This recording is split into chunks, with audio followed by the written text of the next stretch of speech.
Historically, obviously, the OHL has really been a leader in player development and producing players in the National Hockey League, and that still, reigns true today. What I'll say to that is, the other options that do exist for players now, this is not to say that those are bad ones, but what my opinion and the way that the OHL views, development is very holistic. And what I mean by that is that, of course, each team has their, very elite level coaches. You see, I mean, just yesterday, again, another alumni of ours gets a head coaching job in the NHL, and Sheldon Keefe, and you saw DJ Smith this past year, and certainly a guy like Kyle Dubas who came through the league. Development, of course, is on ice when it pertains to, the coaching that you're exposed to, the off-ice training that you're exposed to, the skills coaches, the skating coaches, nutritionists, mental performance coaches. The game has evolved. It's more demanding physically and mentally than it's ever been. And I think that that's, a focal point for us as well. But just to park that hockey side of it for a second, when I talk about development and talk about holistic development, I think that's a big impact as well. Education, as far as I'm concerned, is tied into development.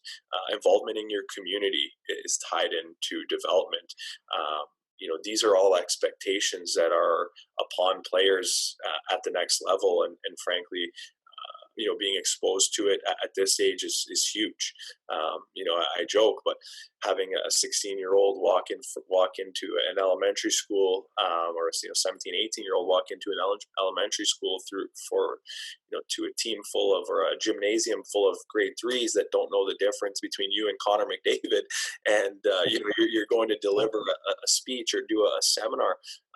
There's extremely valuable life lessons that are applicable both in hockey and outside of hockey in doing something like that.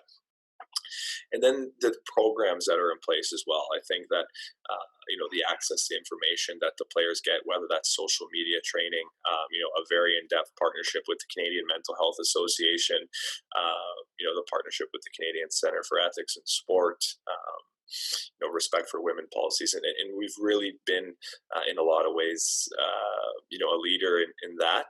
I think it all comes down to the player experience. And frankly, the numbers are still exceptionally strong. Since the inception of the NHL draft, the OHL is responsible for 20% of all players drafted. I mean, you look over the last 5 years, we still lead the way in forwards drafted, defensemen drafted, players drafted in the top 2 rounds. And probably the most impressive one, Andy, is that over the last 5 years, and frankly, I didn't even know this until I'd started working with the league and having played in it myself, but over the last 5 years, over a quarter, 26% of NHL's opening day rosters are OHL alumni, which when you break that down to, a 20-team OHL, be responsible for over a quarter of the NHL's opening day rosters. It's a pretty impressive, pretty impressive number over a 5-year sample size. And I think that it's one thing to get players drafted, but then having players that are ready to make the jump and step in and contribute. That really ties back into the holistic side of things, and the development that occurs on the ice certainly, but also the development that. That we've looked and the things that we put in place for our players, outside of hockey as well. And that's truly, I think, in my opinion, is a huge thing. And where this all ties back and our approach as a league, just so that is, these programs and the community events and the education, it's all centered around the player experience.